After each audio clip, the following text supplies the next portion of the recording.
Assalamualaikum warahmatullahi wabarakatuh. Sebelumnya, perkenalkan nama saya Veteran Sandi Putra. NPM saya 2262201063.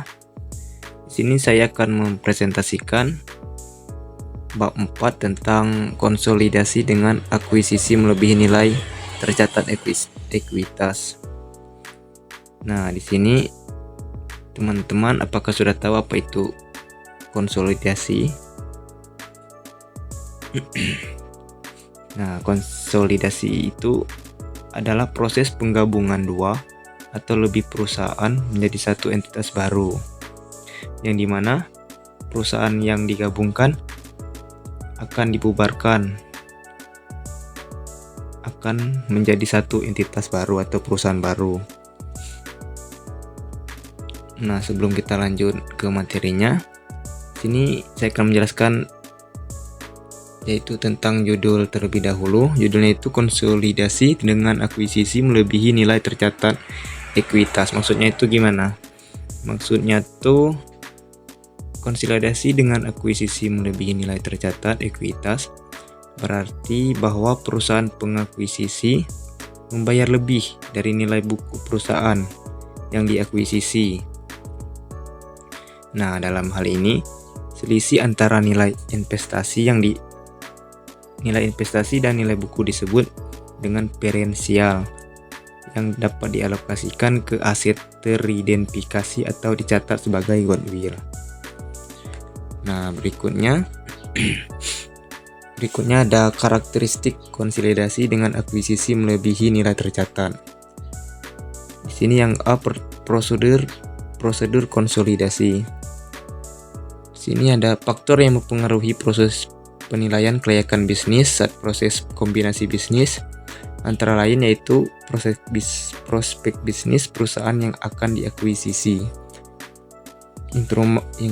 terutama dalam menciptakan penghasilan tambahan bagi perusahaan pengakuisisi, kondisi intrusi secara umum, nilai strategis bisnis, kualitas manajemen, dan nilai wajar dari aset maupun liabilitas yang dilaporkan oleh perusahaan yang akan diakuisisi. Nah, di sini selanjutnya itu diferensial. Berdasarkan PSAK 22 kombinasi bisnis, diferensial ini harus dialokasikan pada aset teridentifikasi yang diperoleh atau liabilitas yang diambil alih yang dianggap menyebabkan nilai wajar dari entitas anak yang dikonsolidasikan melebihi nilai bukunya atau dialokasikan sebagai goodwill. Dan berikutnya itu aset teridentifikasi dan liabilitas diambil alih. Pengklasifikasian dan penentuan aset teridentifikasi dan liabilitas yang diambil alih berdasarkan hal-hal sebagai berikut. Yang pertama itu persyaratan kontraktual, yang kedua itu ada kondisi ekonomi, yang ketiga kebijakan operasional dan akuntansinya. Nah, yang terakhir ini kondisi terkait lainnya yang ada pada tanggal terjadinya akuisisi. Nah, selanjutnya itu ada goodwill.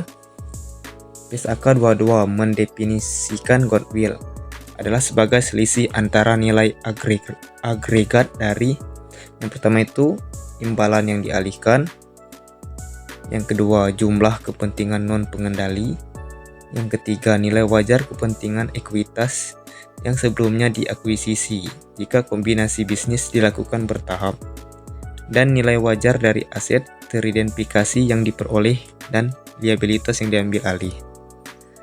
Di sini goodwill tidak dapat diamortisasikan tetapi merupakan subjek atas penurunan nilai menurut ketentuan PSAK 48. Penurunan nilai aset dan tidak dapat diamortisasi.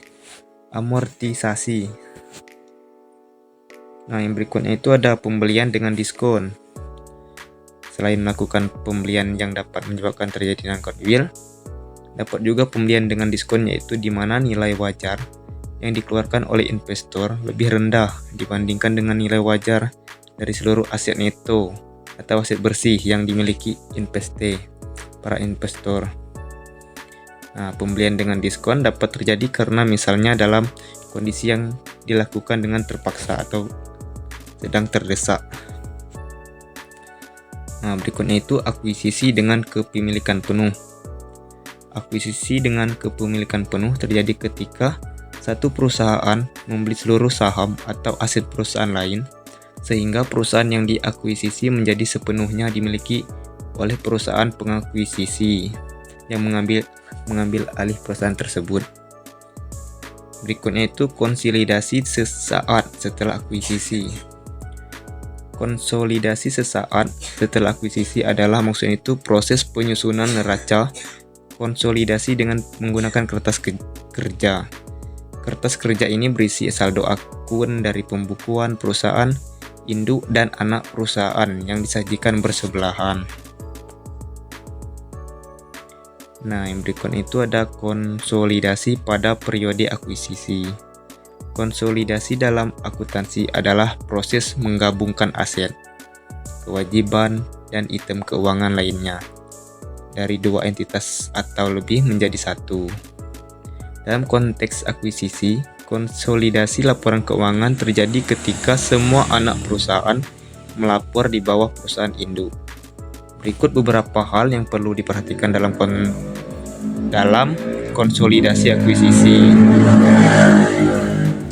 Yang pertama itu ada pihak pengakuisisi, yang kedua saham preferen, yang ketiga laporan arus kas, yang keempat dan terakhir neraca konsolidasi. Nah, yang berikutnya itu akuisisi dengan kepemilikan sebagian. Maksudnya itu proses di mana perusahaan akuisisi membeli sebagian saham atau aset dari perusahaan target. Dengan demikian perusahaan target menjadi bagian dari perusahaan akuisisi. Nah, akuisisi merupakan salah satu strategi eksternal yang digunakan perusahaan untuk memperluas usaha tanpa harus memulai usaha dari awal. Tujuannya itu adalah untuk mempercepat pertumbuhan bisnis seperti memasuki pasar baru atau memperluas pemasaran. Nah, mungkin hanya itu yang dapat saya sampaikan. Lebih dan kurang saya mohon maaf. Pada Allah saya mohon ampun. Saya akhiri. Wabillahi taufiq wal hidayah. Wassalamualaikum warahmatullahi wabarakatuh. Terima kasih.